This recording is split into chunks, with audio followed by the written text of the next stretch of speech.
That is the sign that your trading day has started. It's a Tuesday, the 29th of March. Hello, everyone, and welcome to Frontier Opening Bell. I am Bosin Amafaye, and this was how we started the new week, the final 4 days in the month of March, and effectively the end of the first quarter. On the Nigerian Exchange Limited, the stock market fell by 14 basis points, roughly 15 on Monday, on the back of a sharp decline in the shares of Zenith Bank, investors booking some profit on some of the big names on the Nigerian bourse. Year to date, we're now about 9.4% in terms of the NGX returns.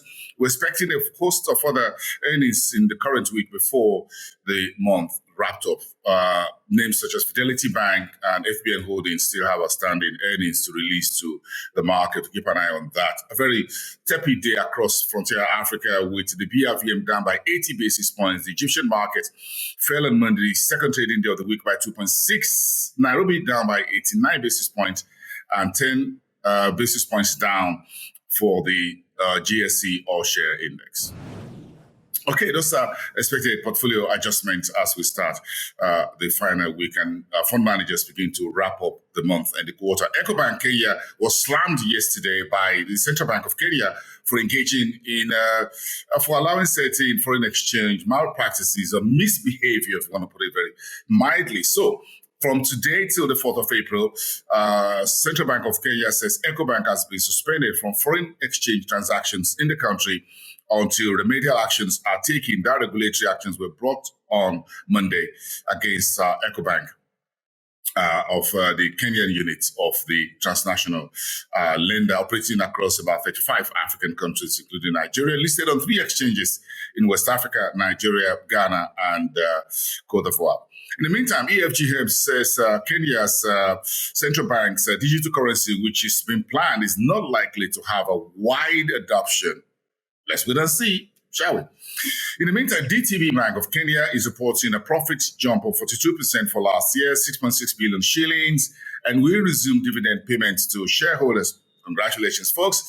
Umeme of Uganda, listed on the Uganda Stock Exchange, says its profit after tax topped about 140 roughly million shillings for last year, and will be paying 54.1 Tanzanian Uganda shillings as dividend share to shareholders.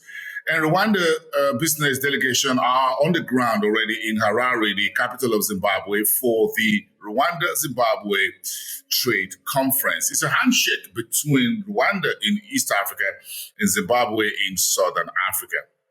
We'll brief you more on that in the days ahead as the conference progresses. Let's get the West Africa into the mix. And yesterday we got the first of its kind. Access Bank listed now on 2 exchanges. The shares of NGX, the shares of Access Bank, now called Access Core, on the trading board of the NGX Limited was announced yesterday, as well as the 35.5 billion ordinary shares of Access Bank Nigeria PLC, which is the commercial banking subsidiary arm of the holdco, was listed at N$9.95 on NASD over the counter. That brought about 353 billion naira of Access Bank in market cap to NASD over the counter. It's the first of its kind in which a bank or a company is listed its shares on 2 different exchanges in Nigeria's market history. In the meantime, African Finance Corporation yesterday unveiled a new logo, which is as part of its rebranding, is celebrating its 15-year history. AFC's got a whole lot lined up towards the end of the week.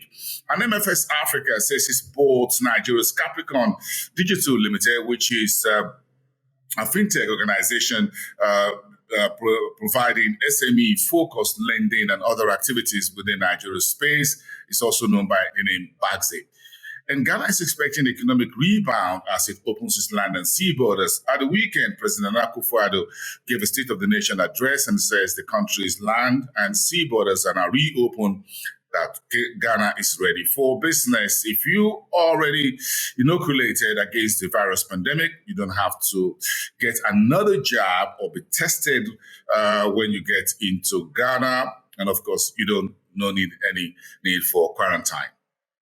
So Cameroon is reporting that within the CEMAC, which is the Central African market, that was able to raise about 32.5 billion CFA from. Take me straight to Southern Africa, by the way. Let's get to see what's making the headlines within the Southern Africa. So the Central Energy Fund says it's pumping 1 billion rand into Renergen's natural gas project. Nat gas is the in thing right now, as we see the impact of the Russian war on Ukraine bringing a whole lot of question around gas sustainability for Europe.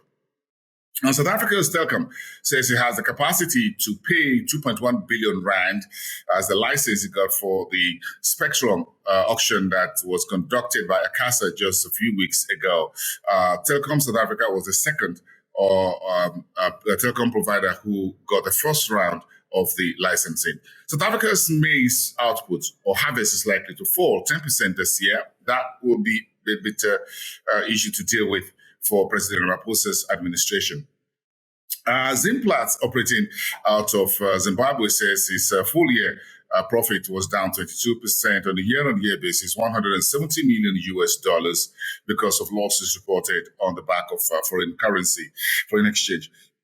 And finally, Zambia is to limit the number of mining rights that are issued to single firms. It was quite messy, as it were, under the previous administration in Lusaka. Now, the new administration is now trying to resolve those issues involving Glencore and the administration in Lusaka and a few other miners who got issues with the Zambian authorities. Now, Zambia is saying it's going to limit the number of mining rights that are given to individual mining firms. We'll see how this progresses. Zambia is dealing with billions and billions of dollars in external debt and trying to resolve some of this with the creditors, including the International Monetary Fund, trying to give lender helping hand. Finally, this morning, as always, on Frontier Opening Bell, North Africa, where the Financial Reporting Authority in Egypt has set April the 10th as the deadline for all companies to comply with ESG sustainability reports.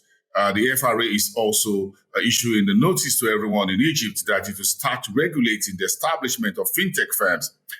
If you remember pretty well, this was quite a difficult issue between the Central Bank of Nigeria and the fintech operators who accused the central bank just a year or two ago of being working against fintech operations in Nigeria because the central bank was bringing in a lot of regulations and oversight. Now, the financial reporting authorities, regulatory authorities in Egypt is stepping in the same water and says, if you want to set up fintech firms in Egypt, you've got to be regulated and be licensed by the FRA. And that, we'll see how things go. Telkom Egypt gets 150 million euros in a midterm loan from the European Investment Bank.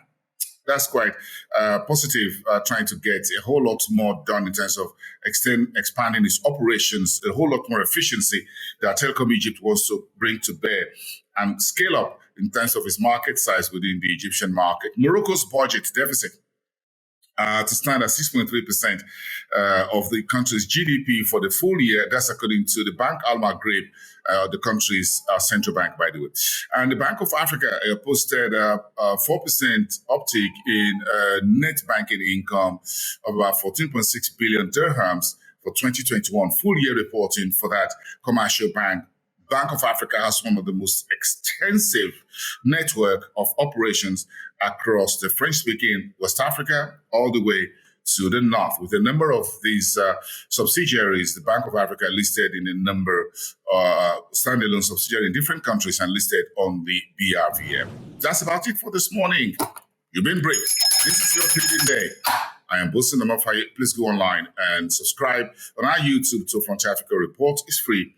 And of course, you can watch all our shows as well on our website, www.frontierafricareports.com. You can read up our stories and, of course, follow us on LinkedIn, on Twitter, on Instagram, as well as Facebook. You'll be glad you did. I'll see you again next time. Have a great day.